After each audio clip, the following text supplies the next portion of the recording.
Welcome to the House Higher Education Budget Committee. We're going to first take inventory if anybody is online, any members that are participating online. Trevor? Thank you, Mr. Chair. Representatives Sawyer and Blue are in WebEx. Okay, very good. Thank you very much. I'm going to go ahead and jump over the approval of the meeting minutes from our previous meetings. We'll bump that back to the end of the agenda. I'd like to go ahead and get started with budget presentation by the University of Kansas. I'd like to welcome to the committee Chancellor Dr. Douglas Gerard.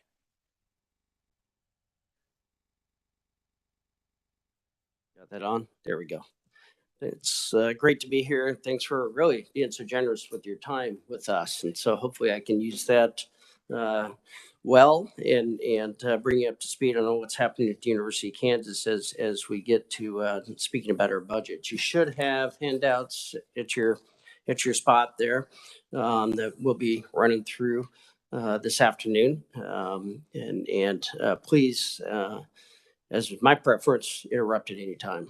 Rather, you don't need to save questions for the end. Feel free to jump in if you would like to. And really wanted to cover today a couple things, really a little bit about the university, our mission and vision, and really how we drive the state economy of the state of Kansas, but also how we serve communities, and then touch on a little bit about our research, and which is relatively unique for the K-BOR institutions within the state. From a budget perspective, we will get through revenues and expenditures, talk a little bit about enrollment trends, which are really, really critical at this juncture of time, and then talk a little bit about how we view our stewardship of state resources and all our resources, but certainly state resources in particular. As one of America's leading research universities and a member of the AAU, which is the top 65 research universities in North America, we really view our mission is to really educate the leaders of tomorrow and to help build healthy and vibrant communities and truly make discoveries that change the world in every way. And for us to accomplish that, we have to be able to attract the best talent from really across not only the state, but across the nation, really from around the world, to come help us meet our mission of being that economic engine and continuing to grow our research enterprise. If you look at the map it shows kind of where we have locations from the University of Kansas. We have 5 main campuses and then a couple locations. So our main campus is really obviously in Lawrence. Our Edwards campus in Overland Park is our suburban campus, if you will. And then we have a location in Leavenworth, just outside the gates of Fort Riley, where we work very closely with the fort, predominantly in graduate degrees there. And then, of course, our campus down in Yoder, which is where the Kansas Law Enforcement Training Center is located. The medical center has 3 campuses, our main site in Kansas City, Kansas, and then our site in Wichita, which has been there for over 50 years and continues to grow, and then our newest site for the medical center, which is in Salina, Kansas, which we opened in 2011. So really kind of spread out across the eastern half of the state from a physical perspective. And that has allowed us to continue to grow the depth and breadth of our students and really our graduates. So on an annual basis, we are pleased to award over 7,000 degrees and certificates.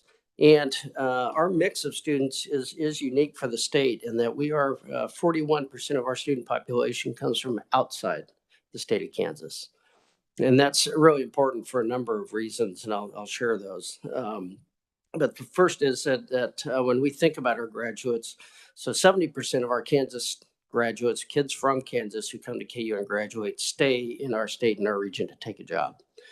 But from our out-of-state students, anywhere from 30 to 40% on any given year choose to stay and take a job in the state of Kansas. So 2020 was the most recent year we have full data on. We had 1,147 students that came to KU from outside of Kansas, took a job in Kansas after they graduated. And that's really fairly unique for us as a state. And part of how we do that is connecting those students while they're here to industries and businesses. We have partnerships with over 3,000 businesses, and those can be internships, can be doing research, can be helping us with our curriculum. And that really creates some of that stickiness that helps us attract those and keep those students after they come here.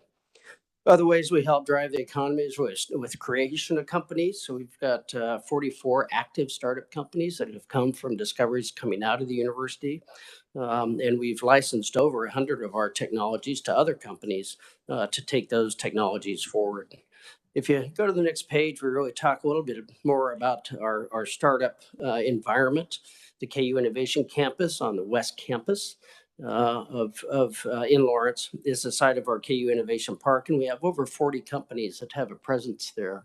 And that park has been in existence for just about a decade. In that period of time, we've created over 400 jobs that are still on campus and another 200 jobs in companies that have graduated and moved out into the community off of our startup campus. And that's important because as they graduate, that creates space for the next company to come in behind them.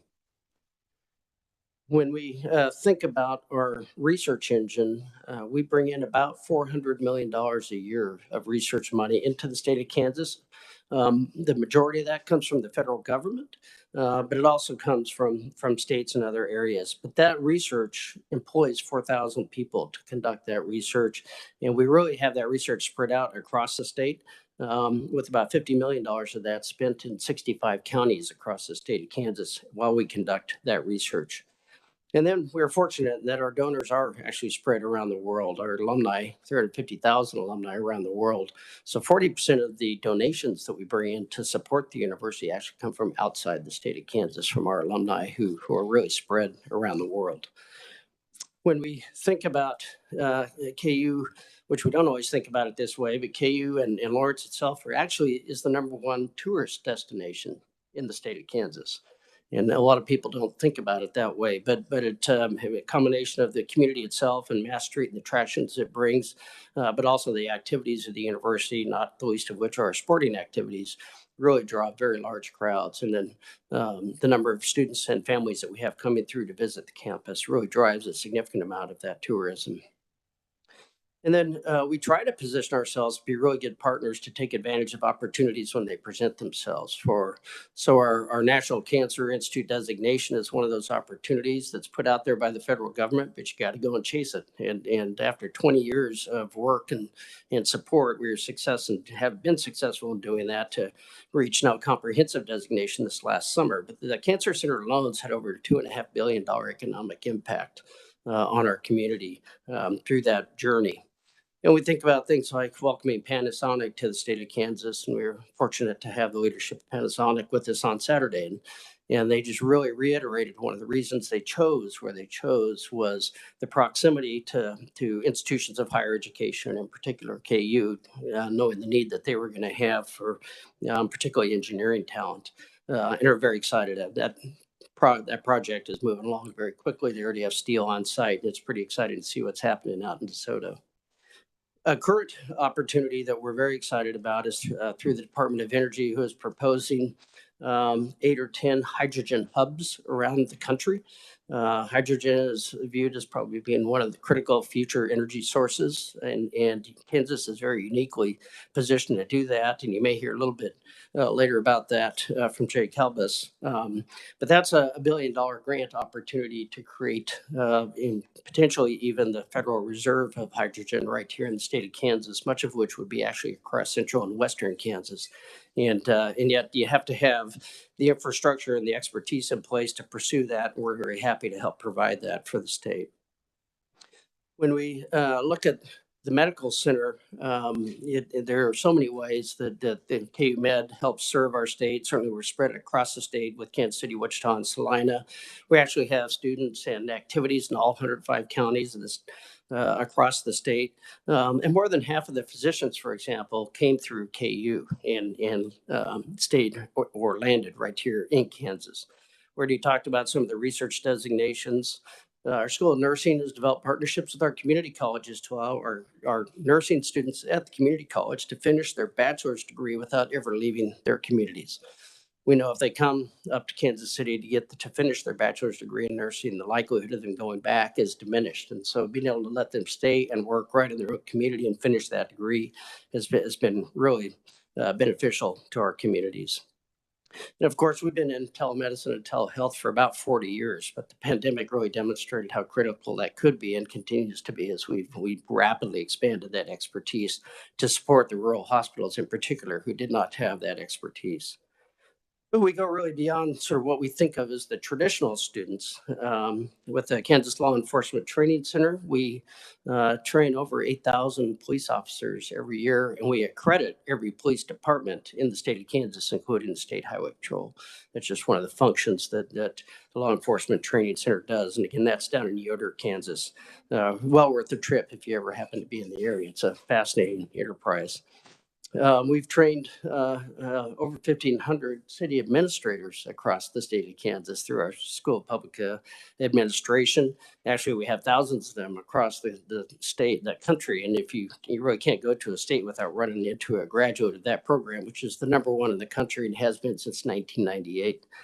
You'll hear more about Kansas Geological Survey today, so I'm not going to spend much time on that one, but absolutely critical as we think about the crises of water that we're having, particularly in the western part of the state, and the role that KGS plays in that, not only for where we are today, but where we need to go into the future for sustainability of that water supply.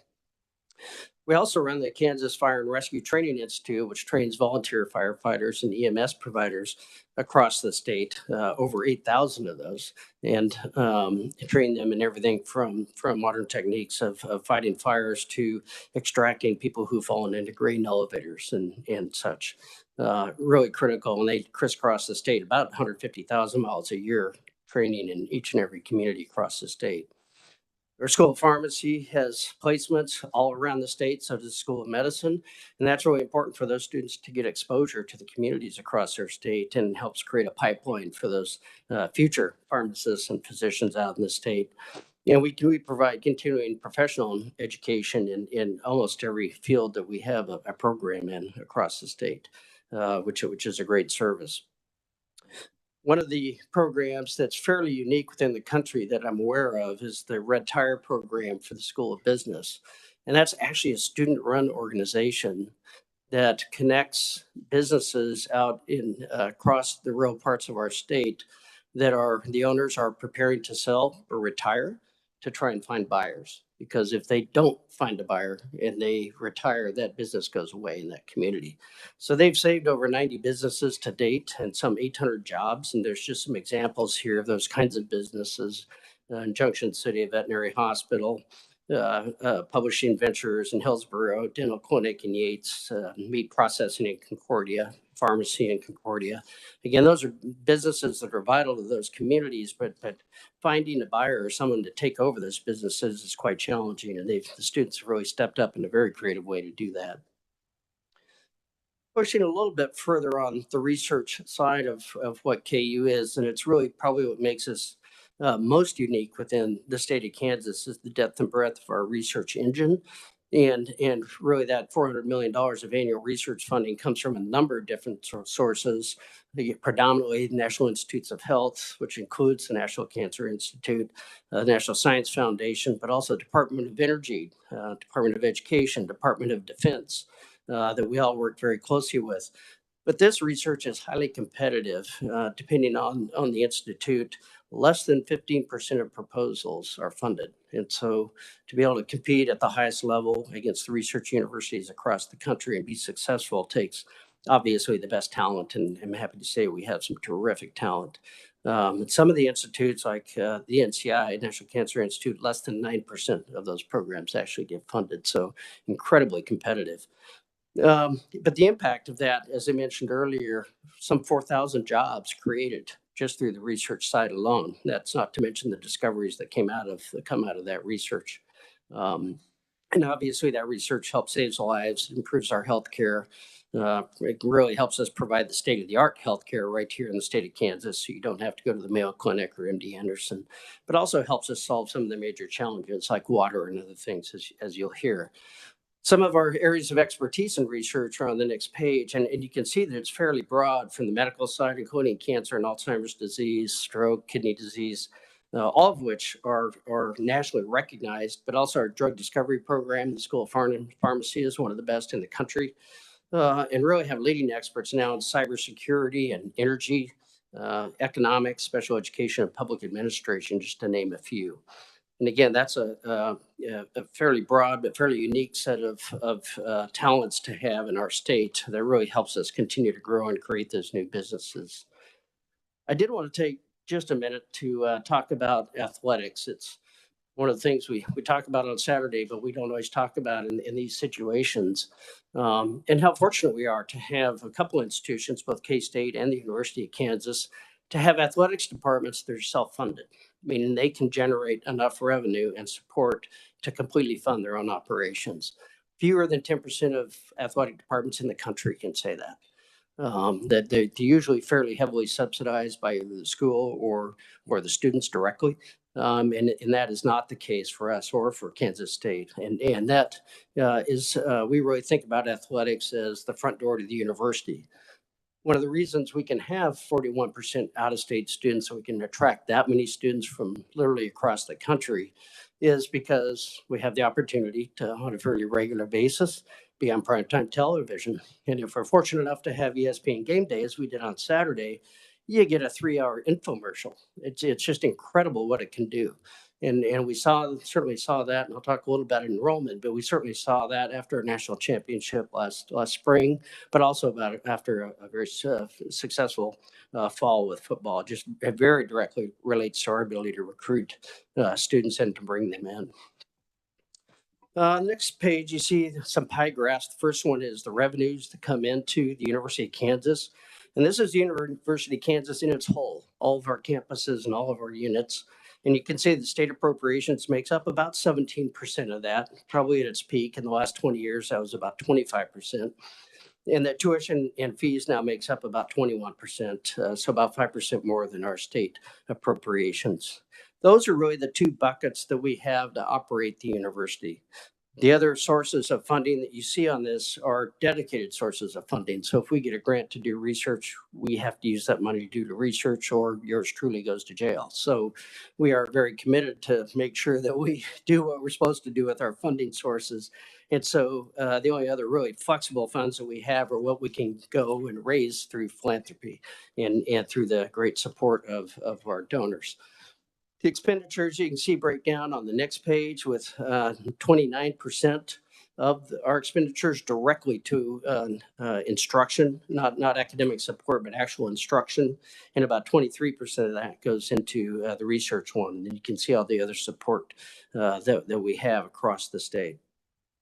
I did want to touch on state funding a bit over time. And if you look at this graph that shows what state funding has done since really 2002, the blue line really is our actual state funding. So you see that we peaked in about 2008, and not surprisingly, after the Great Recession, we saw some declines. Those declines really stayed fairly flat over the next 15 years.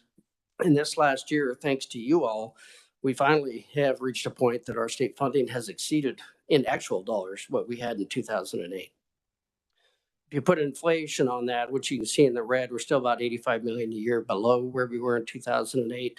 But really, that investment in the last year or two to back into higher education has really helped us hold tuition fairly flat. If you look at the next graph, you'll see the blue line is our in-state tuition, and you can see in the out years there, really over the last 6 years, we've been fairly flat. We've been completely flat for 4 years, and we've had a 1.5% increase once in those 6 years.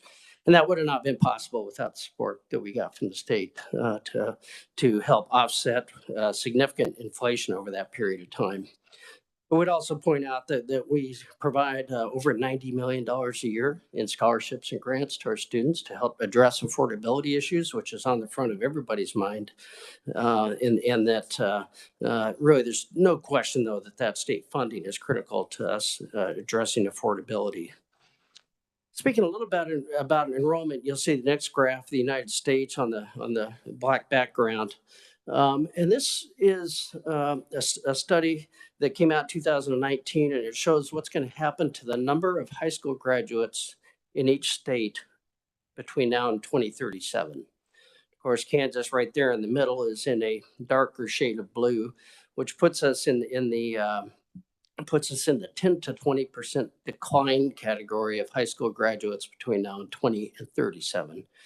And this trend actually started in 2008. It continues and will continue until at least 2037 of declining numbers of high school graduates. And that translates in declining numbers of students who are eligible to go into higher education. In fact, there are 1 million fewer high school graduates today than there were just 5 years ago.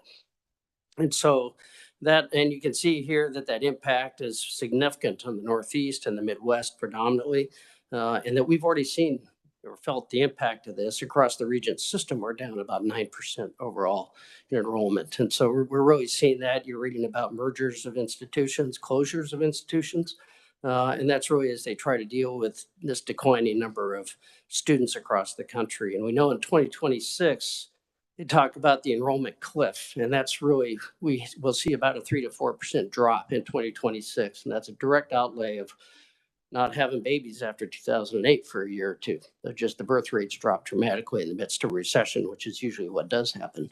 So we've got some headwinds. We've been fighting them, and we know they're coming. So if you go to the next graph that really maps our enrollment since 2013, we've been really fortunate in bucking those winds, at least up until the pandemic.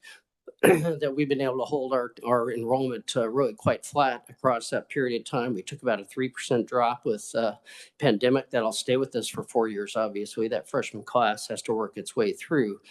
But I'm happy to report that in this last fall, 2022, we welcomed the second largest class in our history. And that looks to be trending to be even better for this coming year. So we've been able to fight those headwinds, if you will. We currently enroll more Kansas kids than any other institution. We enroll more out-of-state kids than any other Kansas institution, and we enroll more international students than any other institution in the state. And that allows us to, again, have that opportunity to try and keep those kids right here and help the needs of our businesses. If you look at the next map, you'll see that's really that we do have students from all 50 states, and you can see our hot markets, if you will, which are really Nebraska, Missouri, Texas, California, and Minnesota, and Illinois are certainly the biggest ones that we draw out of. But you can see that we do draw from all 50 states and from 110 countries as well for our international student population.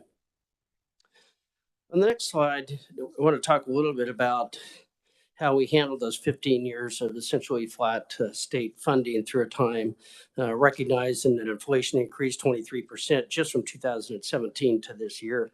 And over that period of time, in the Lawrence Edwards campuses, and I'll talk about these budgets separately because they are separate. We took a total of $106 million in budget reductions, self-imposed, to be able to cover those inflationary changes. Like I said, we're able to keep enrollment fairly steady, but that doesn't change the realities of inflation and other things. During that period of time, we've decreased our tenure track faculty numbers by over 12% and our other faculty by 22%. And closed 46 programs, which were under-enrolled programs, and that was an appropriate thing to do. But again, a lot of belt tightening has gone over the last 5 to 6 years to really put us in a more stable budgetary environment. The medical center, the budget's a little bit, it's smaller, so its cuts were smaller, but still almost $9 million of budget cuts during that period of time that they've actually seen fairly significant growth. Their tenure track faculty are down over 7%, but actually their non-tenure track faculty is up more like 15%. And those are physicians, nurses, and health professions providers helping to keep up with the growth of the health system. So a really mixed picture as you think about it at the medical center.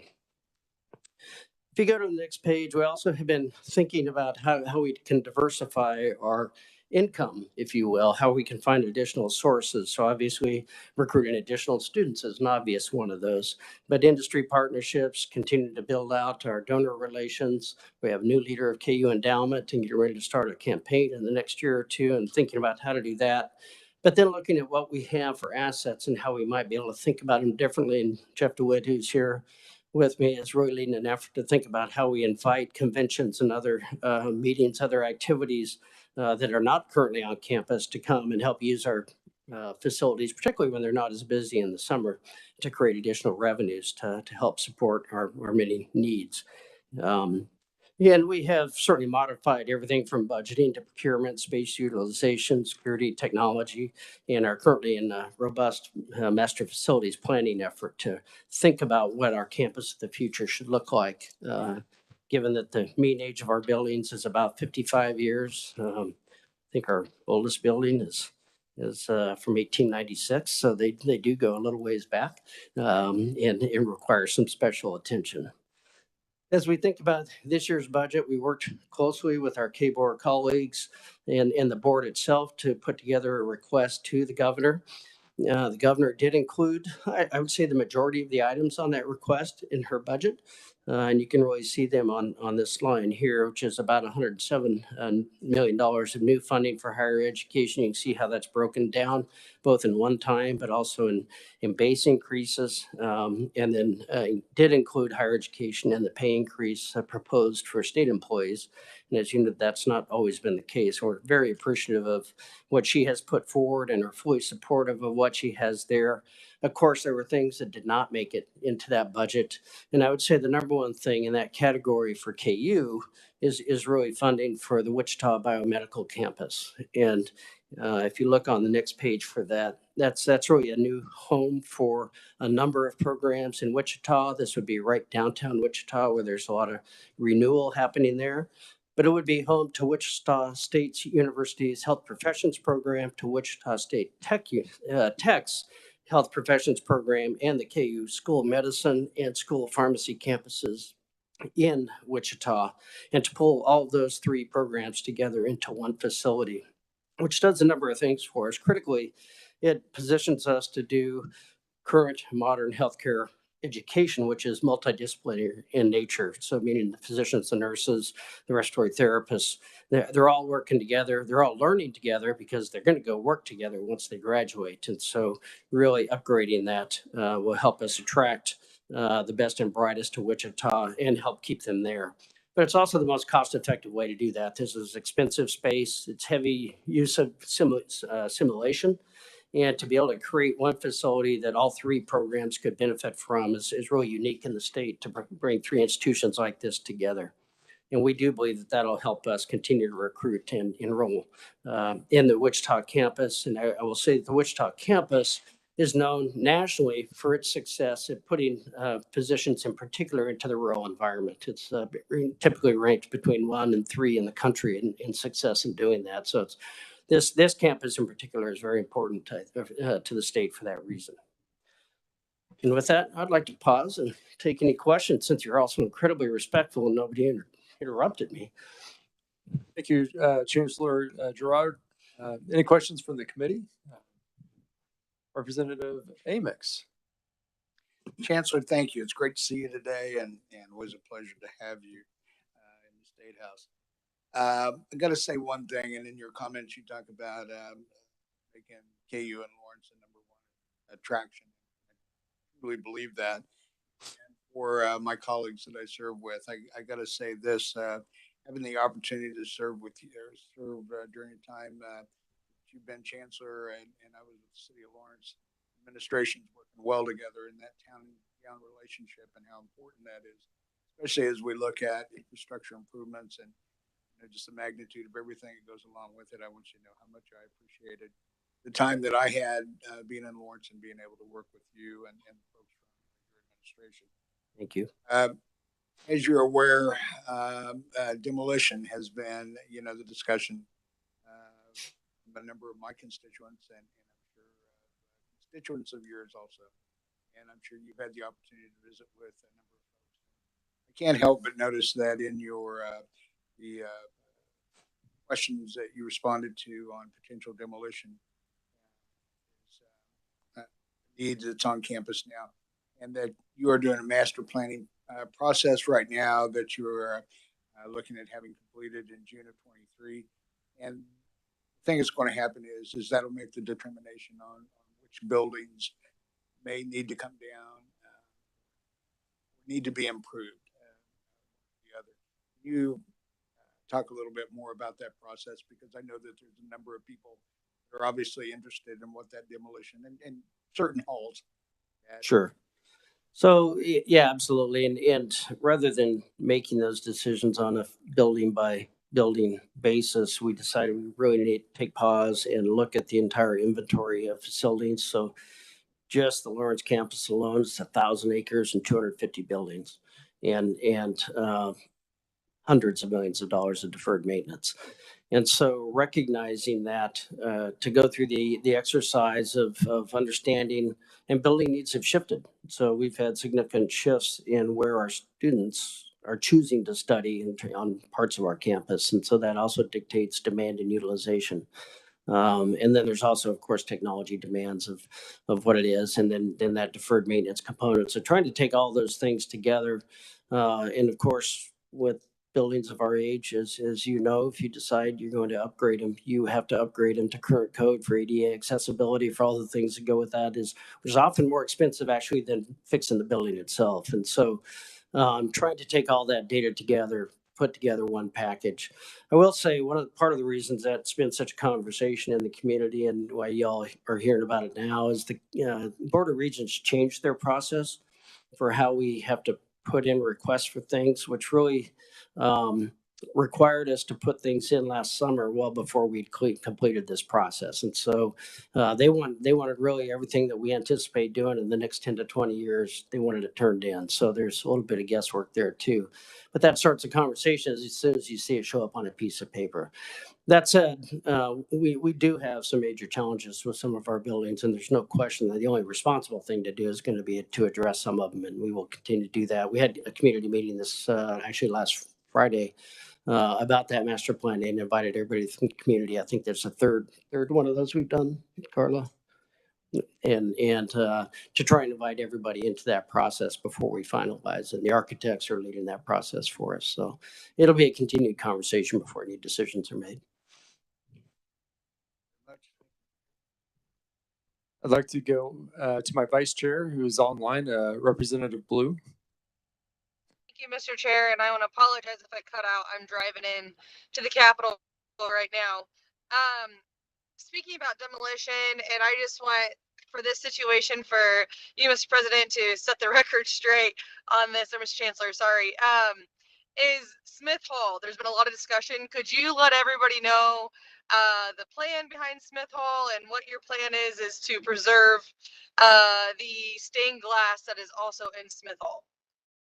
Yeah, thank you very much for your question. So Smith Hall has been an area of focus, obviously, for us. It's largely a vacant building that needs some significant repair, would need massive upgrades, going back to the ADA question as well. That said, there are some elements to that. They're really important to all of us. And for those of you not familiar with that hall, there's a beautiful stained glass of the burning bush, and then a statue in front of that of Moses kneeling in front of the burning bush, which, of course, is part of our school logo.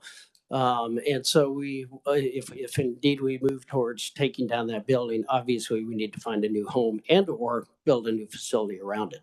And so those, again, that's part of the master planning process to figure out if we're going to do that, where are we going to do those? And we'll need to have a plan for that before we go back to the regions for approval to demolish anything. Thank you. And oh, sorry, I have some more questions if that's okay. You may, Vice Chair Blue. Thank you. Another question about, I really appreciate having the med school in Salina. With the addition of the med school in Salina, have you noticed a larger amount of rural physicians graduating from KUMed and a real major issue? And I'm from a rural area, making sure that we can get MDs out to these rural areas. So just want to see if you could touch a little bit on that. Be my pleasure to do so. And of course, that was the concept of the Salina campus. We've been working on solving this problem for about 60 years. And we have, for example, a rural scholar program where we identify sophomores in college out in rural Kansas. And as long as they meet, they qualify for that program. All they have to do is graduate in good standing and have some basic limits on the MCAT exam, and then they can be admitted in, recognizing that kids from a rural environment are more likely to go back to a rural environment and practice. But we also learned over the years that if you bring them into Kansas City for 4 years, for example, they meet somebody, life gets complicated, and the rates with which they return to those communities is not as high as we would have liked. So the concept of the Salina campus was to identify students with an interest in rural medicine, bring them, and not that Salina is rural, but it's in the middle of a very rural part of the state, and educate them in that environment. And we have the Smoky Hill residency programs there as well, so they can actually stay there and do their residency programs if they choose. And then the hypothesis was they'd be more likely to stay. Well, we've now got a handful of graduating classes who have gone through and completed residency now. And at last look with Dr. Mosier last year, at least 75% of those are back in Kansas and in rural communities. So that's a much higher rate than we've been able to do anywhere else. And I would say that's very effective, and we're really excited about that and looking to see if we might be able to expand that program in Salina. As you know, we started the nursing program there as well with the same concept, and have grown that class. We now have 24 nurses a year, I believe, each year for 2 years as those students finish their nursing degree, hoping to take kids from the local communities to go back into the local communities. So it's actually a national model. We've been on the front of New York Times and a number of other magazines as a very innovative way to approach it. But 12 years later, it actually looks like it's working.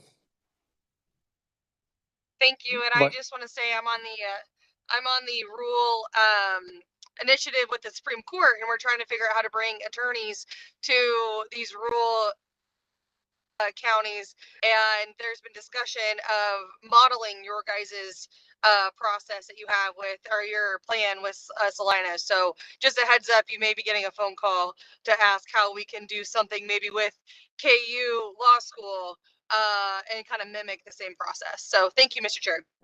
If I could just respond to that, I appreciate you bringing that up, because one of the other programs that the state had the foresight to create was the Kansas Medical Student Loan Program.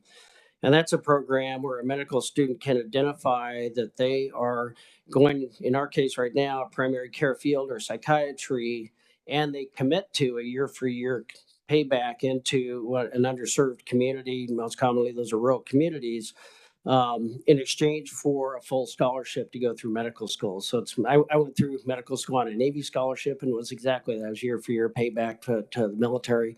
And it's really that same concept at the state level. Once we sort of figured out how best to navigate getting the right students into the program, it's incredibly successful. And when you look out at 5 years after they go into that community, 70% of them are still there.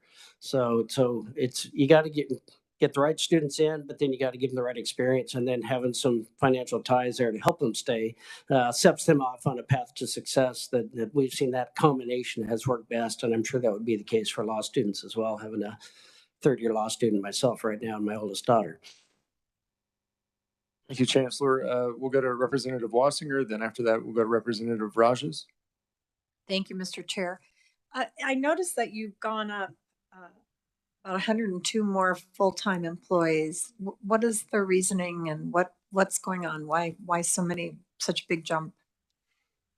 Well, first of all, where we have areas of growth has been in our research engine, but also at the medical center, which is growing very rapidly. So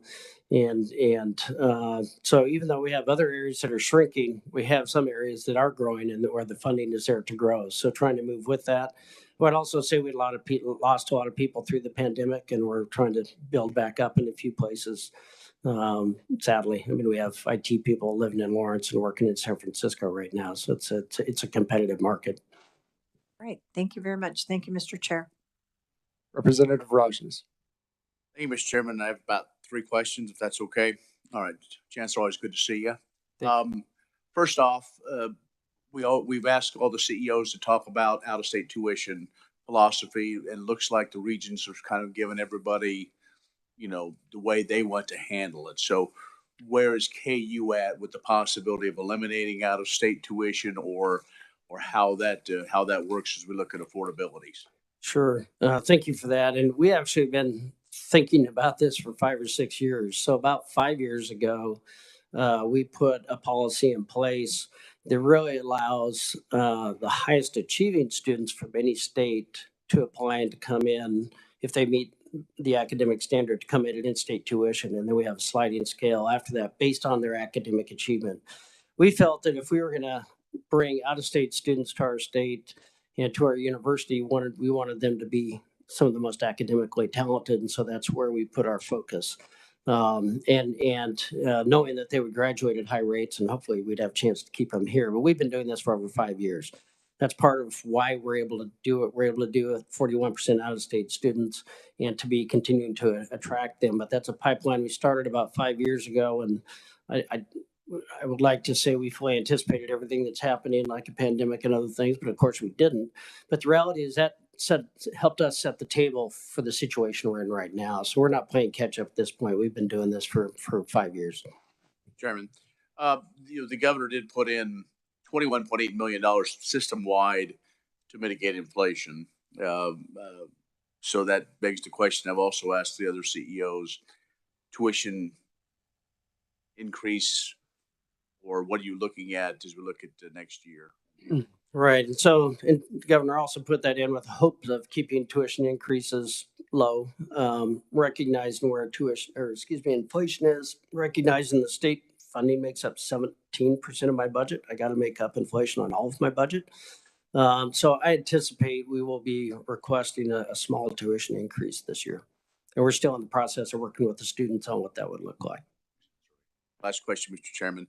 I appreciate the other question that you answered, the multitude and the breakdown as far as programs that are growing and maybe some that are challenging. And the one thing that I'm hearing a lot from my folks are two that you've identified, that are challenging. That is accounting. You wouldn't think that we would have a limit of accounting, but we talk about rural areas. Rural areas need accountants. My accountant is well over 70 years old now and still I'll let him retire, but probably won't. But as I know that's one of the programs you're strong with. The other thing, teaching, and we all know what that challenge is. But also that number is quite honestly dramatically down. We're seeing an increase, of course, MBAs and some other things. But is there a way? How can KU, being that leader in the state, encourage some of those cores? It's great to have that MBA. It's great to be in business or marketing and things like that. But those cores like teaching and accountancy and even legal. I mean, how is there a way that KU can help lead that conversation to get back into some of those, in a sense, white collar service sectors? It's an excellent question, and there's probably 3 answers to each one of those that we talked about. They're all a little bit different, as we just talked about law. But I think, and that's part of what the Retire program was too, is to try and find somebody to go out and take over your accountant's practice, right?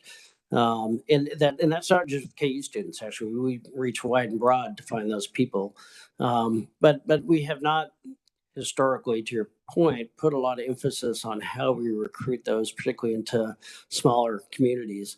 The teacher problem is a serious problem. And Dean Ginsburg, who's our dean at School of Education, has been leading a task force with the Board of Regents to try and identify how we can increase the number of teachers coming through into our schools and then going out into the community. And I think they came back with 5 recommendations that are before KU right now. And hopefully we'll come over here to help us collectively think how we solve what are really national problems, but they're very acute locally. And when it's your teacher or your accountant, you feel it very directly. So I think it's got to be a team sport at the end of the day.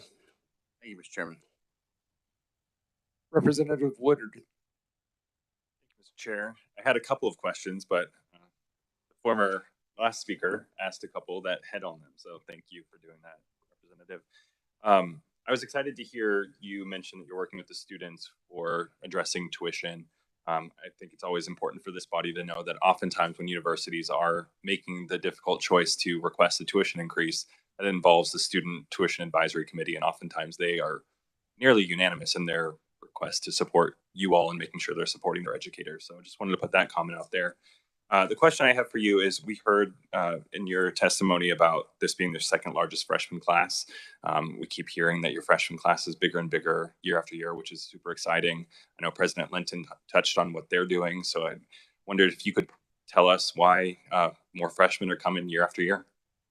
Yeah, I know we've had a lot of work going on in this area in terms of revamping not just what we were doing for out-of-state students for tuition, but actually our entire scholarship program, and trying to think about how to deploy scholarships more effectively, which largely means deploying them on the front end to help a student make a decision to come. A lot of our scholarships were being given after a student already came. Which doesn't help you on the recruitment side. So thinking about how to redo that has been extremely helpful to us as well.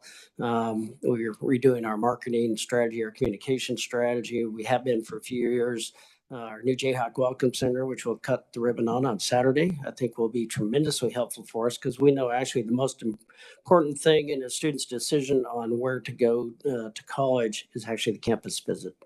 And so being able to put our best foot forward on that, I think will continue to help us. And I really think it takes all those. But I will go back to my comment on athletics.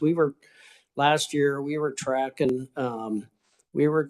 ahead of the year before, and then we hit March and April and saw a 5% jump directly. There's no question about it. And then this last fall have seen the same thing. Our applications are up over 20% year over year from last year. And that really started in the cycle after football. So those two things, again, it just creates a level of excitement, both on campus, but in our alumni base across the country. 23% of our students are legacy students, meaning their parents went to KU. So we're trying to grow that program as well. That was about 13% 10 years ago. So trying to grow that base as well. And it's really all the above. I don't think there's a silver bullet. It really takes all of that. You. Mr. Chair, I think it's worth noting that in 2008 and 2022, both years that they won national championships, we saw record higher education funding. So. It's absolutely true. And we won an Orange Bowl in 2008. So those are similarities. Some of the distinctions, though, is that there's 1 million fewer college students today than there were in 2008. So we were able to do that in that environment. And I think that speaks to the effectiveness of a lot of the initiatives. And we know we got more to do, and then we got to keep them when they get here. That's sort of the second part of the equation. I'll have to ask my ranking member if in 1988, we had the same success in terms of state funding. I guess that dates me a little bit, but I was a ball boy at Kansas State University. And so I actually got to wipe up Danny Manning's sweat off of Ahern Fieldhouse floor. So that was kind of a highlight.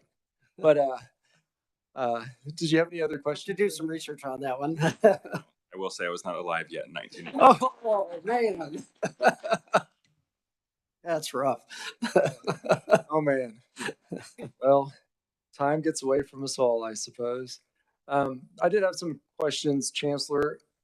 In terms of the Board of Regents has taken a position of making sure the Regent institutions account for like a 2%, I guess, the value of all the building inventory on campus in terms of setting aside dollars to deal with deferred maintenance and things like that. So on your expenditure document, I didn't know where that might fall. And I know you have your chief financial officer here as well. So if you need to, which I may tap on him, but the proposal was to implement and phased in over time it's really 2% of the replacement value, which is equivalent to depreciation, if you will. And that in an ideal environment, if you're running a railroad or anything else, that's sort of what you would budget for replacement of your equipment, your facilities, et cetera.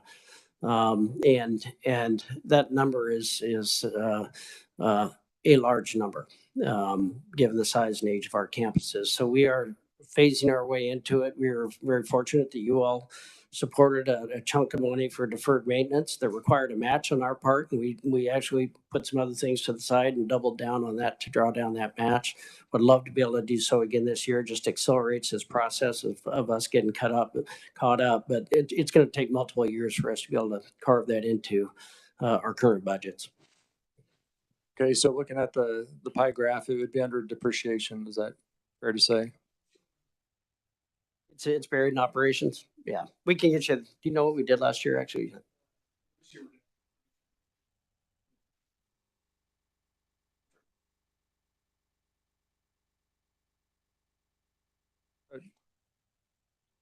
Yeah.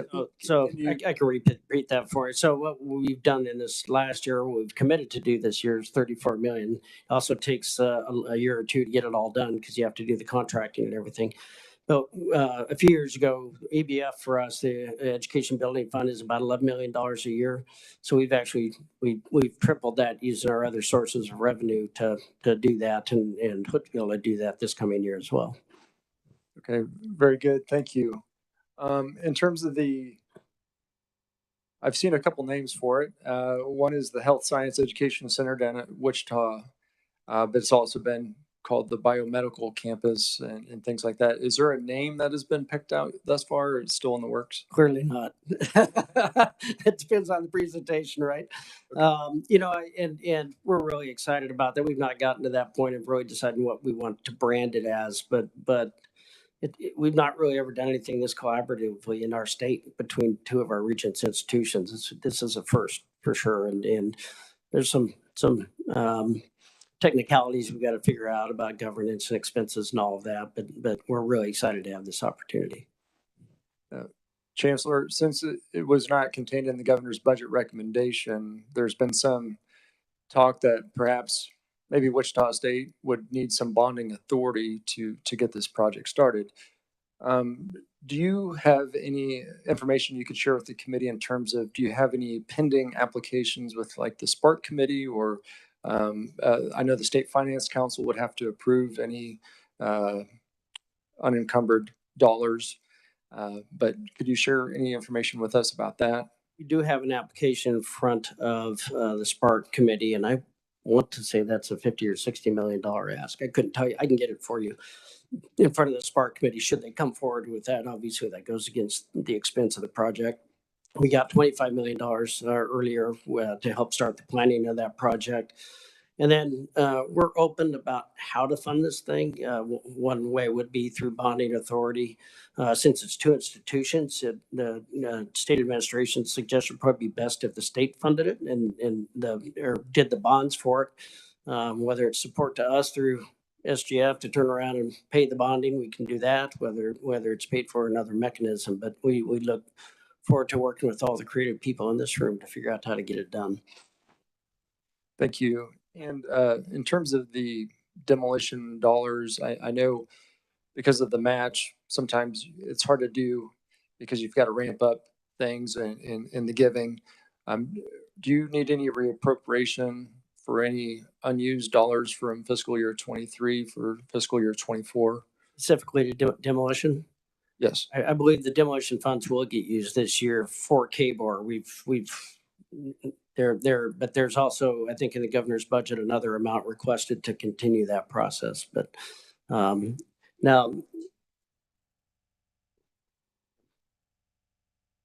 I'll give you the real answer here.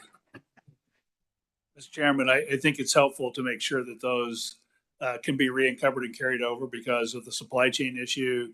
Sometimes they're trying to get things done. We want to make sure we need the demolition dollars and the deferred maintenance dollars, but we want to make sure that the money carries over if the project isn't completed yet. So carryover is extremely helpful in all those funds if they're not already in the log. And could you state your name? Because I know there's people listening online and we just want to make sure they know who's speaking. I'm Jeff DeWitt. I'm the Chief Financial Officer, Executive Vice Chancellor for Finance for KU. Okay, thank you very much. But if there's something you need in terms of, I don't know, new to the committee, but if there is a reappropriation language you need in order to, forward that money to the next fiscal year, please let us know. We will do. All right. Thank you. Thank you.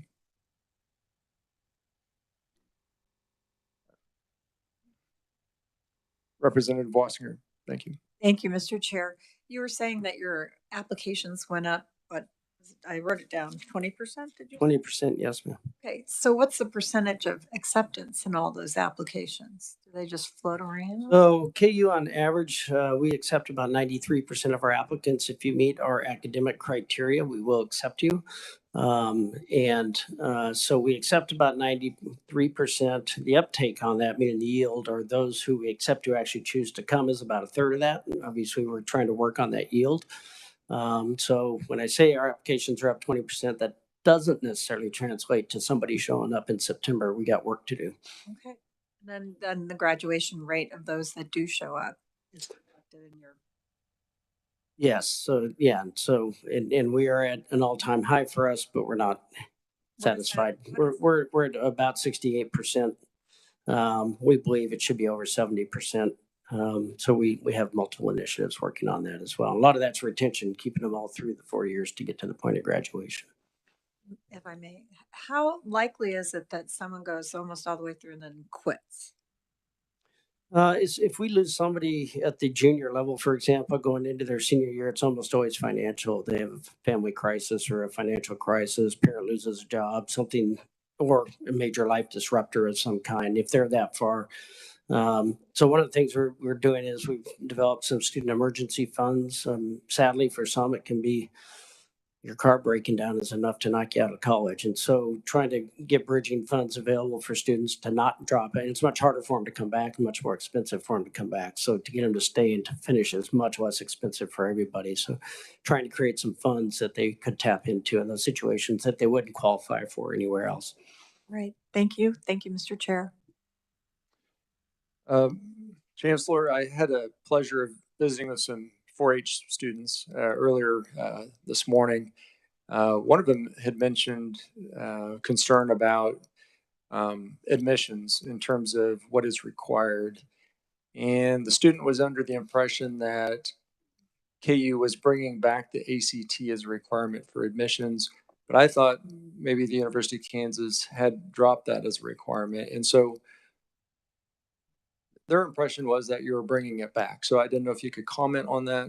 Now we're test optional and we anticipate going forward with that. There are some, for example, some scholarships and there are some specific programs that require it beyond us, accrediting bodies require it. And there, for those, we still have to have it, but beyond that, we are test optional. So for if you wanted to go into engineering, is that one of the requirements you would have to have a? Great question. If I have anybody here can answer that, we might need to get engineering specifically back to you. That's fine. You can always follow up after the meeting. Yeah. It was fine. Do so. Fair question. Any other questions from the committee? I did have a follow-up on need-based aid and merit-based scholarships. What is going to make the biggest difference in terms of getting students in the doors in all institutions of higher ed? I mean, we've seen competition grow with tech colleges really meeting demand of the workforce out there, but how much of a difference or a game changer is need-based aid and the merit-based scholarships that the state can help with? So the state is focused largely on need-based aid, and that's an area that is a challenge for us. I mean, if you go back 20 and 30 years, we were very low. We provided very little need-based aid, but we also provided a lot of support to the institutions, which kept tuition very low. Over time, that equation has changed and tuition has gone up, but we did not keep up with need-based aid. And we are definitely in the top 10 states in the country in terms of the amount of need-based aid that's provided at the state level. And I would say if you're going to put it in one bucket or the other, that's probably the bucket that's going to have the biggest impact when you go forward is really trying to address that affordability challenge. Chancellor, just wanted to clarify, did you say the top 10 or the bottom 10? Bottom 10. Okay, bottom 10. Okay, just want to make sure. Not good 10. Yes. Yeah, I believe it's just over maybe $120 per FTE. It's probably a little bit more than that, but it's in that range, I believe. Any other questions from the committee? I could just put that quickly in comparison. We invest about $90 million a year in scholarships and grants. The state, from a need-based aid perspective, for us is about $2 million a year. Thank you, Chancellor. I'll give you the opportunity for any closing remarks, absent any other questions. Well, first and foremost, I want to thank the committee for being so generous with your time, but also really in the support of the higher ed budget last year. And as we think about this year, and if I could take the remainder of my time and have you meet Dr. Jay Calvas with the Kansas Geological Survey, I think you'd really, really value what he's got to say.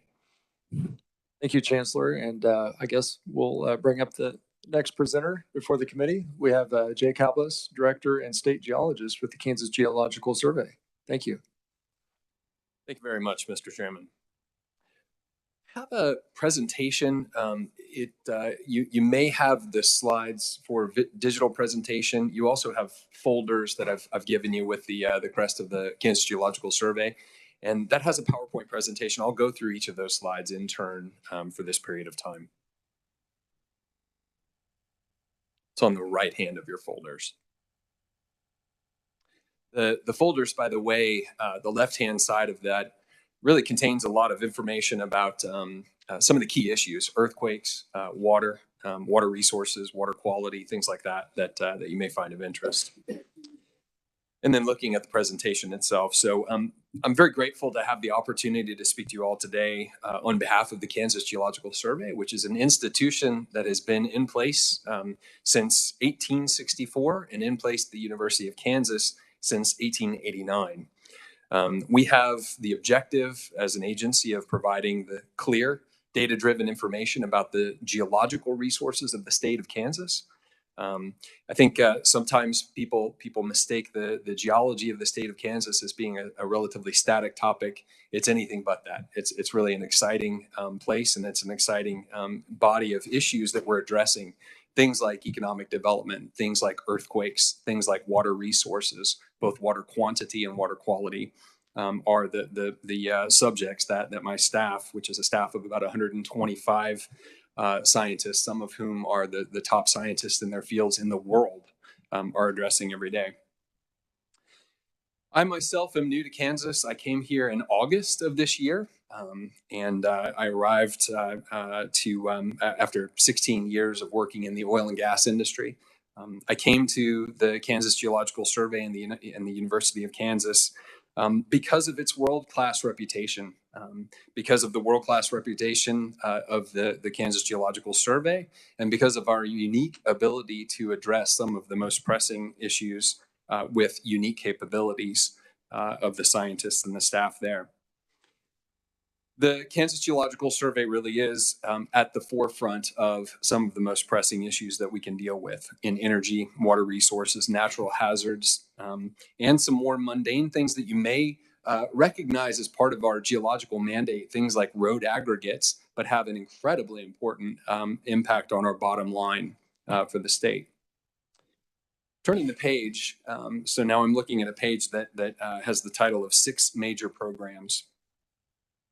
So the KGS is unique among the state agencies in that we have both a service and a research mission in our institution. We have 6 major programs that we look after, again, with some of the world's top scientists. And we're recognized as a major research institution in and of our own. So we have programs in energy research. That's a significant topic of focus right now in things like creating an opportunity to develop the hydrogen economy of the state of Kansas. We do a lot of work in oil and gas. That's been our traditional mandate in energy, is working with oil and gas companies throughout the state to ensure that they have what they need to have to be able to develop their resources.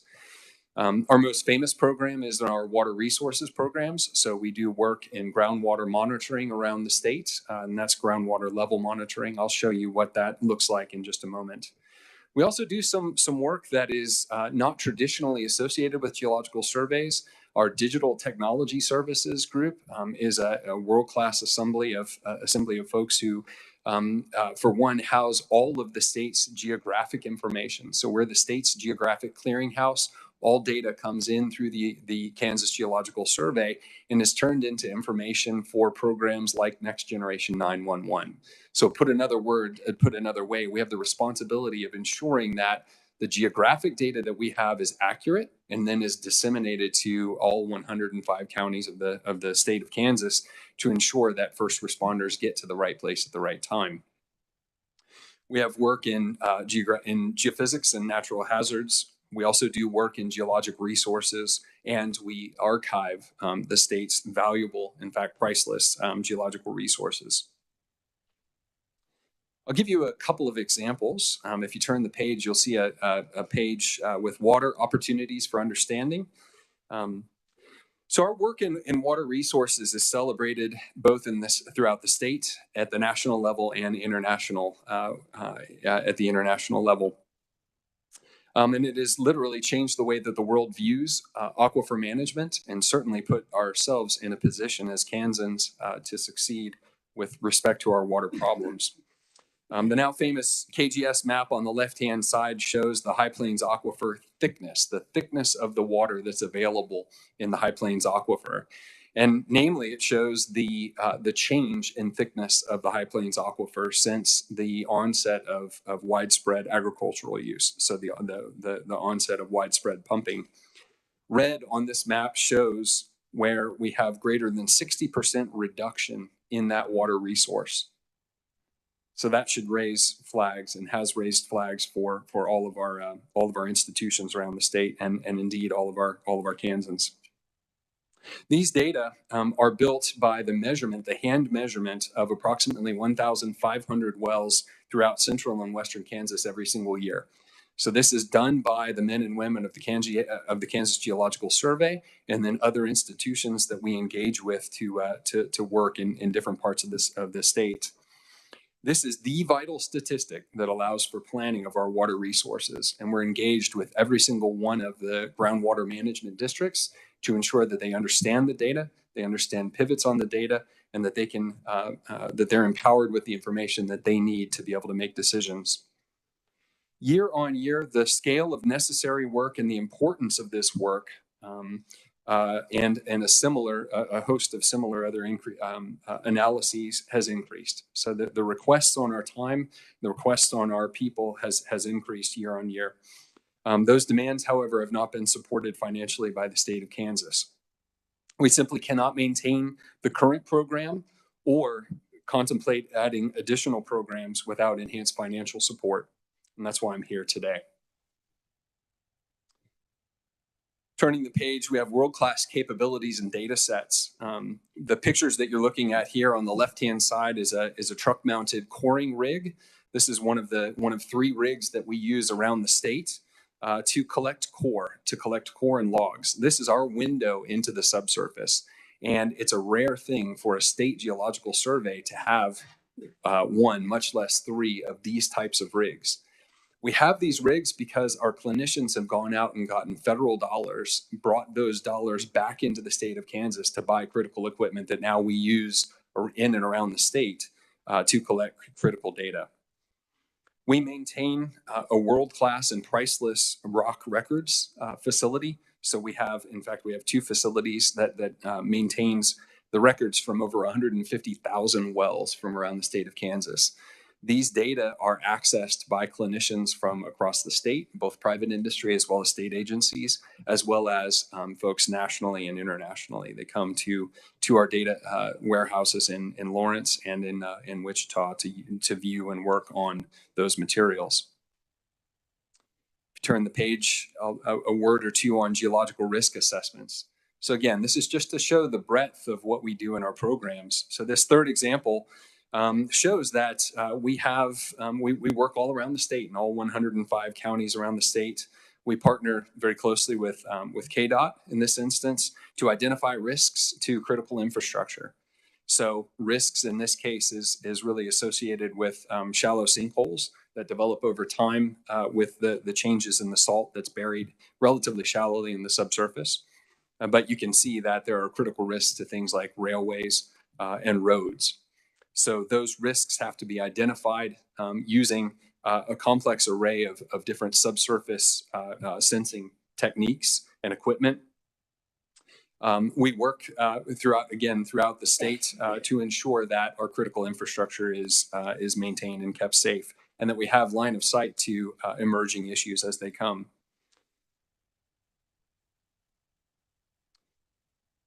The page entitled KGS Research Partnerships. So this is a graphic that shows the synergies between pure research on the left-hand side and the application of that research for service around the state of Kansas on the right-hand side. So service is shown on the right. We apply our research findings and we conduct critical assessments and appraisals in partnership with each of the state's agencies. So we work day in and day out, week in and week out with many of these different agencies. Those findings allow us to make contributions to the statewide and to the national and international scientific communities. And that's represented in the middle and on the right-hand side. So in other words, our clinicians are world-class experts. That allows us to go out and apply for and attract world-class funding opportunities that come back to the state of Kansas by way of research grants. But that synergy between research and research application, that synergy between pure research findings and service in service of the state of Kansas is really the critical part. And the state appropriation for the Kansas Geological Survey goes to serving and ensuring that we have the resources in the state that are looking after the service needs rather than just the national research needs for the state. A wonderful example of this is our work in the hydrogen hubs efforts. So this is an initiative that brings $7 billion of federal funding to establish a network of regional hydrogen hubs. The Kansas Geological Survey and the University of Kansas have been right at the center, the very center of providing a successful concept for hydrogen hub development to the Department of Energy. That concept was encouraged to move forward in a very, very significant competition for those grant dollars. And now we're in the middle of bringing together a number of different industries, as well as a number of different national labs to make our concept, the concept for Kansas's hydrogen hub, a reality, and to bring that to the Department of Energy to attract those dollars. Now we have to talk about money on the next page.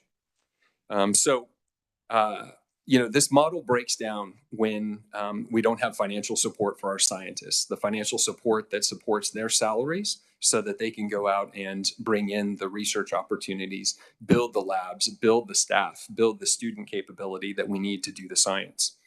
So our appropriation, which is shown in the graph here, this is a 20-year time frame on the x-axis. Our appropriation has remained essentially flat, while again, the state's requests of our responsibilities have increased over that period of time. The impact of that flat appropriation is really twofold. Number one is that KGS's scientists are paid far less than their peers at other types of institutions, for example, other southern tier one higher education universities, as well as paid far less than their colleagues across the street at KU. So these are award-winning scientists. These are folks from Stanford. These are folks from Wisconsin. These are folks from Duke. They will go back if they're not paid well. They will go back if they're not paid at the standard of other scientists and other academics within even the state of Kansas. The other issue with the flat appropriation is that our ability to attract and leverage federal funds is starting to slip, quite frankly. And I, as a director, am worried about some of the most productive scientists that we have preparing to retire, and me not being able to replace them with backfills, either mid-level, senior, or even junior backfills. The reason is that I simply have to cannibalize their salaries to ensure competitive pay for the rest of the clinicians at the Kansas Geological Survey. And that spiral is not something that we want to get into. So in order to maintain the quality and the quantity of the work for the state of Kansas that we're looking to try to do, as well as to try to grow programs in water quality, in energy, and in economics and workforce development, we're looking for assistance from this committee. A graphic on the next page, so good decisions depend on accurate inputs, is the title at the top of this page. This is just a simple graphic that I drew when I was listening to the governor's speech at the Governor's Water Conference, a place where my agency has a massive impact. The KGS's impact is really represented in 3 of the 4 planning cycle elements here. So measurement, analysis, and assessment, and then the merge into planning. And I would say that in planning, we're responsible for ensuring that decision makers such as yourselves and those in private industry understand the conditions of nature so that then good decisions can be implemented and made. So again, this synergy between measurement and analysis and then assessment and planning is really what the KGS does and what we provide to the state of Kansas. We're a unique institution in that the value that we bring to the state of Kansas is really around service, but also research. The next page shows our program funding priorities. And this is a relatively simplistic version. There's a more detailed version in the back of your pack that breaks down sort of on a line item basis. But for fiscal year 24, the Kansas Geological Survey's base funding enhancement request is for $2.75 million. So that would be $2.75 million in addition to what we've been flat at about 6.3. So this $2.75 million enhancement would ensure program support for the KGS core functions. It would ensure support for the water level program, for example. And it would also allow us to grow critical emerging programs, things like water quality, as well as a myriad of work in energy research. We've also prioritized the appropriation of $3.8 million to improve laboratory facilities. Again, these are laboratory facilities that would go directly toward water and energy research that we currently simply cannot conduct. I will say that I arrived late in the normal budgeting process, and that was my arrival late to the state of Kansas. I wanted to conduct an assessment of our financial needs and our programs analysis. In completing that program analysis, this is the finding that we had. The next page, which is entitled Prioritize Research to Fit Kansas's Future Needs, is really just an emphasis of those two programs, water resources and energy. And it's an attempt to show and to illustrate the direct economic impact of both of these programs. So obviously water resources is critical for quite literally everything we do in the state. Without water, we simply can't function. And we're starting to see the emergence of not only water quantity issues, but also water quality issues around the state. So in fiscal year 24, we're looking to initiate reinitiate a statewide water quality research program. This is a program that the state had in place from 1985 to 2000. Budget cuts in 2000 took that program away, and we're working hand in hand with KDHE and the Kansas Water Office to reinstate a program. Energy on the right-hand side of this is, it's all about a diversification of different types of fuels. So oil and gas research and oil and gas work has been and will remain one of the lifebloods of the state of Kansas in many, many different localities. It's an important tax revenue basis. It's an important industry for job creation. At the same time, however, emerging energy infrastructure development, emerging trends make things like renewable energy sources, as well as cutting edge new economic opportunities like hydrogen and like critical minerals, they bring them to the forefront within the state and within the region. I would be pleased to stand for any questions, Mr. Chairman, if you have any. Thank you, Dr. Calbus. Representative Fairchild. Thank you, Mr. Chairman. I serve on the Water Committee, and we recently passed out HB 2302, which is going to be, I imagine it'll end up being passed into law. It'll be a pretty significant increase in funding for our state's water programs. I think somewhere around 45 million a year. My question is, do you believe that that extra funding will benefit you either directly or indirectly? Thank you, Representative Fairchild. What we're seeking to try to do is to gain a foothold back into doing water quality within the state, as you know. The Kansas Geological Survey has a very small impact from the state's water plan fund. So we have a sustained appropriation of about $26,000. That's base support for some of the water programs. So that's a small part of the water program. We had put in a recommendation to the governor of an additional $120,000 in the state water plan fund. That was ratified by the Kansas Water Authority, but then it did not actually make the governor's budget, the final budget. We know that the governor is supportive of the work that we're looking to try to do, but again, we were late in the process coming this year. So in short term, We don't have plans for the state's water plan fund to support our staff and to support our clinicians. We do look for targeted programs. So that would think of it as basically operations support or operations funding for small bits of our program. This, though, so our line item within the education budget is the vast majority of our funding. Representative, did you have any other questions? Representative Smith. Thank you, Mr. Chair. Thank you for being here. Our aquifers, is there any, as they go down, is there any way they can ever come back up? I'm really excited that you asked me that question. So I get nervous talking about budgets and stuff, but I get really excited talking about aquifers. So let me answer it this way. We are pumping more than nature can put back into our aquifers right now. We all know that. I think that's no secret. Let me give one example of, and this is not meant to be a shameless plug for the KGS, but since I'm here, I'll put in a shameless plug for the KGS.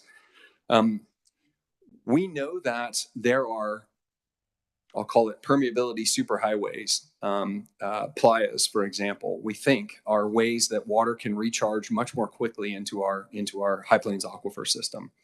The problem is that we don't have a full picture right now of how water moves through the system, how quickly it moves through the system, how that changes from this area to this area to this area. We know that when we talk about the Ogallala or we talk about the High Plains, it's not one rock body, it's many, many different rock bodies. And so characterization of the local conditions, the local porosity, the local permeability, and the local clay layers that are associated with the aquifer is really, really important for understanding how this area may recharge and contrasting that with how that area may recharge.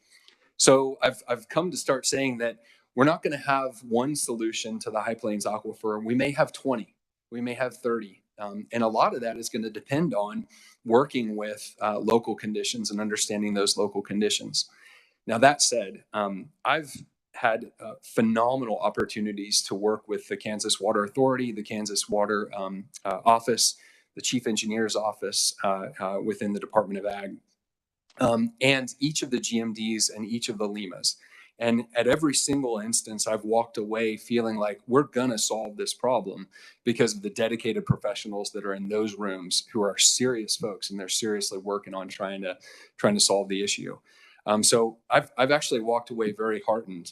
Now, what is it going to take? Well, we know that we're overpumping. We know that we have to reduce the amount that we're overpumping, and we know that reduction in pumping is going to look different in different places. And so I think it's going to be a marriage of policies that are fine-tuned to the right areas, and that has to do with precipitation rates and local rock conditions and local soil conditions and local need and local agricultural need. Putting that all together, I'm confident that we're going to be able to solve the problem. Thank you. You may. Pittsburgh is where I'm from, and they feel like they got an abundance of water. They're going to build a new water treatment plant, and they were telling me that they don't know where the water stops. It goes that deep. What's funny is it goes through the water treatment plant. They said the water that they release is cleaner than the water that comes out of the tap, which scares me a little bit as far as why. I know it costs money to build them. Why don't we build more reservoirs and to catch water or to do that kind of thing? That's a bigger question than a lowly geologist can answer, I'm afraid. I do think that there are many different kinds of solutions. I do think that the treatment solution, making sure that we have great treatment opportunities, investing in treatment, and then making sure that water goes where we need it to go and not where we don't need it to go. So in other words, there are places in the state that treat the water to very high quality, and then that water has to be injected into a wastewater disposal aquifer deep, deep below the High Plains, rather than into the High Plains itself or released at the surface. So complex issues, complex biology, complex geology, for sure, for certain. But, you know, I think that with instances like that, you know, we have to continue to look at our policies, to look at our treatment methodologies, and to look at our use patterns. I'll give one example in the hydrogen hub effort. You know, we're looking at trying to reuse water, trying to reclaim water from either industrial sites or polluted water that exists in our freshwater systems right now for the hydrogen feedstock.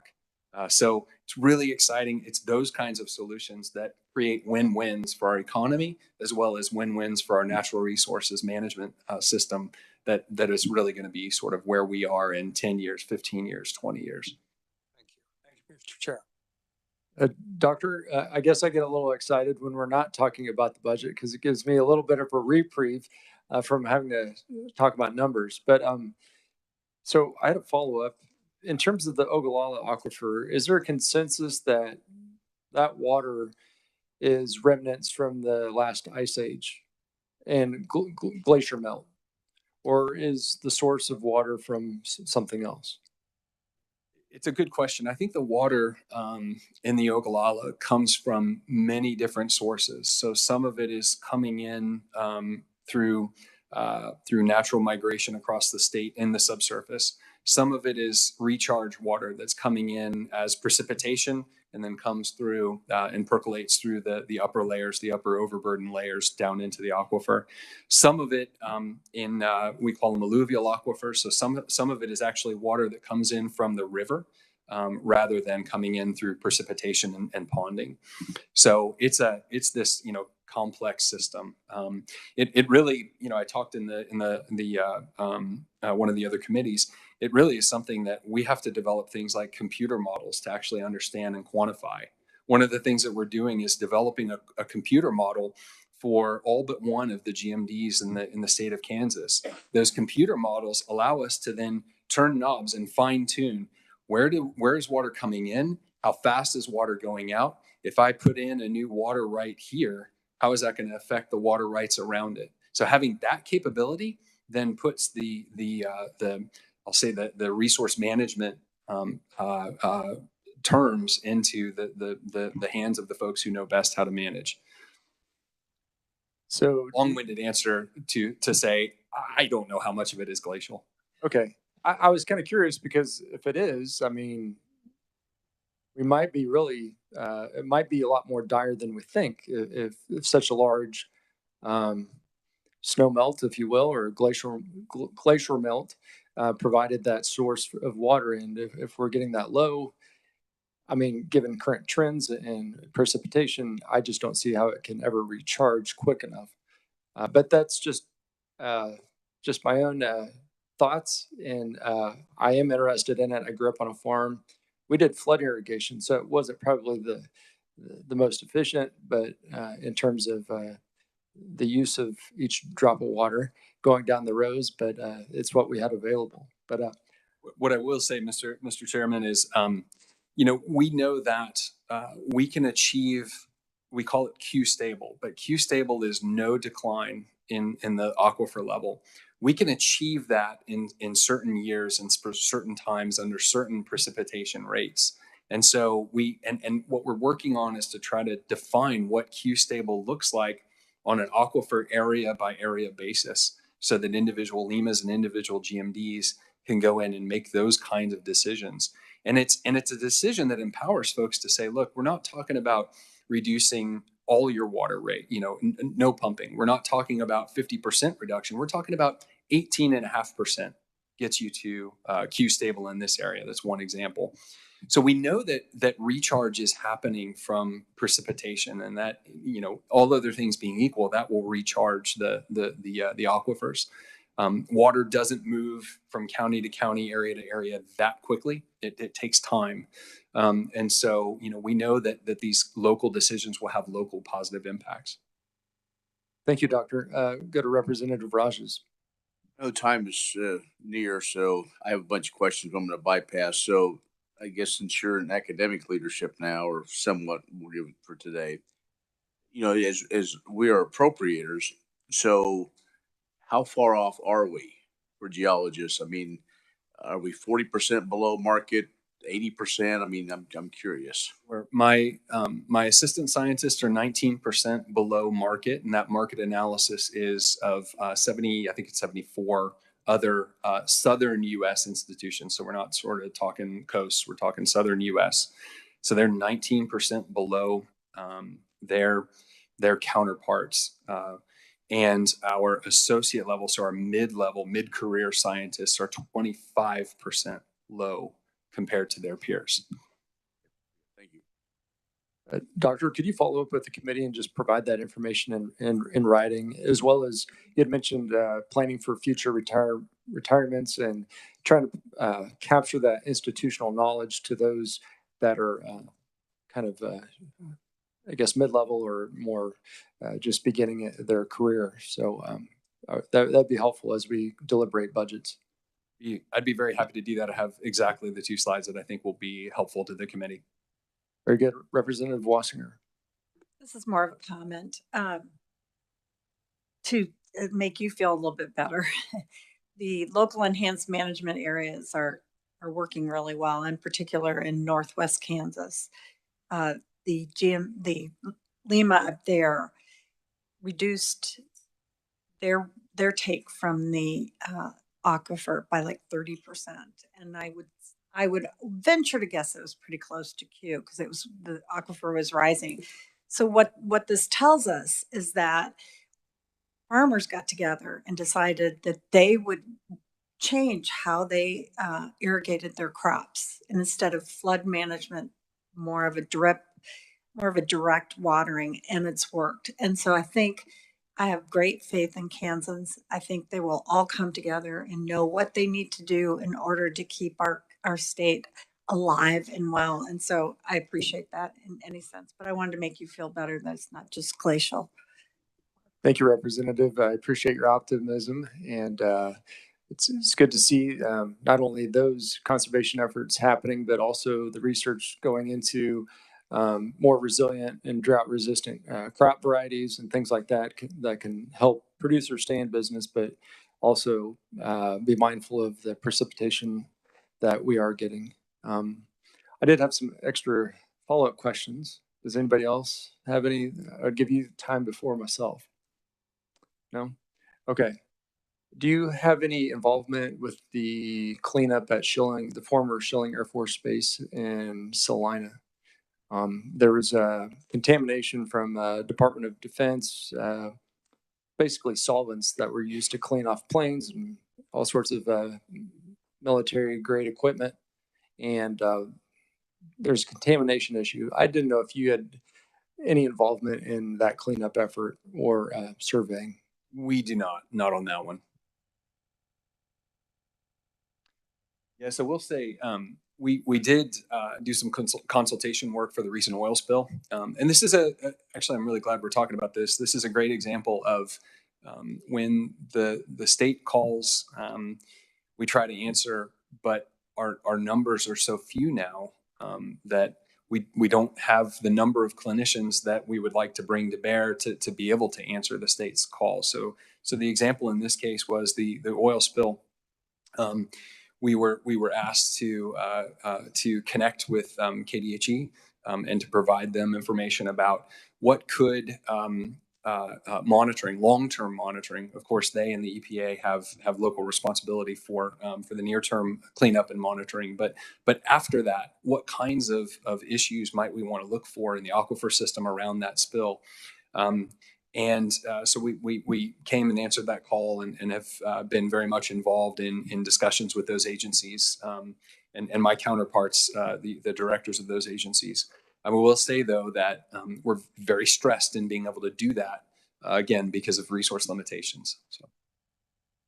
Doctor, do you believe in your conversations that we could recapture dollars from the owner of the pipeline? Mr. Chairman, I'm not really directly knowledgeable about how those dollars are being captured, so I would not want to hazard a guess. Thank you. In the slide presentation, you say that it says 125 scientists and staff. Is that how many are scientists and how many are staff? when you follow up with the committee, if you had a breakdown of that and whether or not they're all based on a certain, I know there's a map you provided, but how that's distributed through the state, like field staff and scientists and things like that. Absolutely. I can give you a perspective on that. We have about 30 scientists, plus or minus, and I've got a breakdown of this in a graph that I'd be happy to give you. The rest of the survey is made up of staff, support staff, critical support staff. They're really the lifeblood of the survey in many ways, in allowing us to go and collect data and then manage those data when they come back. And we also have a number of students that graduate students that are participating in KGS research. As graduate student advisees of a number of our clinicians. So we have a breakdown. I'd be happy to provide that in subsequent materials. But essentially, it's around 30 scientists of the assistant, associate, and senior scientist levels. Okay, very good. I had two last questions. In your slide presentation, you had information about the Lawrence core libraries and all the data that you store there. Is that the only record there in hard copy, or is any of that digitized? Great question. And if you ever want a really good half of a day, call me and come. Think of the last scene in Raiders of the Lost Ark with all the rows of boxes. That's what this place is like. I will say it's almost inaccessible in the winter months. It's off of a long dirt road. And so one of the things we want to do is to change our laboratory facility so that we can access those materials year round and have a working lab around them. In answer to your question, Mr. Chairman, so those rock data are just that. They're rock data. We work to try to photograph them. I've got one staff member who's working ardently to move through those data and photograph them. The difficulty is that we have to truck those back about 40 minutes back to our Lawrence facility on campus, photograph them, and then bring them back again to the core warehouse. And so we're lucky to be endowed with 6,000 cores. I mean, it's an unimaginably valuable data set. We just can't access it. So we're trying to develop the digital records of that. We also have hundreds of thousands of wells worth of paper logs, paper data that are represented by representative of the holes that we drill and the cores that we take. We're in the process of trying to digitize all of that. Thank you, Doctor. And in terms of, I noticed the picture, it looks like it's a Morton building structure, but are you ever concerned about, we have tornadoes and storms, like what happens if these records are destroyed? I mean, what is the public losing if something like that were to happen? I was just kind of curious because we do have storage facilities and salt mines, right? But you have to go down in depth, like in Hutchinson, they store all sorts of archived materials and things that are a great value. So I just didn't know what your thoughts on that were. These materials are quite simply priceless. So they've been drilled over, 50, 60, 70, 80 years of time. We house them. One of the things that we do is the boxes over time desiccate. And when the boxes desiccate, then you're at risk of losing the materials themselves. Those materials have to be kept stacked in a very particular way, or you lose a perspective on what depth they came from. So our scientists go in or our lab technicians go in and they rework the boxes. It's a mundane thing, but we have to buy those boxes, and boxes are whatever inflation rate is higher this year. They're that much more expensive every year. So that's one little example. The building itself is not a reinforced building, so you're exactly right that it's kind of a in the event of a tornado, it would be an immeasurable loss to the state of Kansas from its record and its window into the subsurface. Thank you, Doctor. I think I've exhausted the committee's attention, but I certainly appreciate your time and dedication to touch on so many important aspects of our state, and appreciate your time in extending information about the request. The committee will certainly consider that as we deliberate our budget recommendations. So thank you for joining us today. And thank you to the University of Kansas for sharing some of your time with the committee and allowing the geological survey to present. So thank you very much. Since we've gone over time a little bit, and I want to give everybody a chance to read the meeting minutes, and I'm not quite sure if everybody's had that opportunity. I'm going to move that until tomorrow to give you some extra time. I don't want to end up in the newspaper. I think that I read something lately about something got snuck in the meeting minutes to see if anybody was actually reading them. So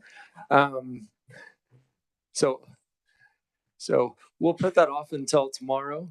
But until then, when we have a bill hearing as well as a budget presentation from Fort Hays State University, today's meeting is adjourned.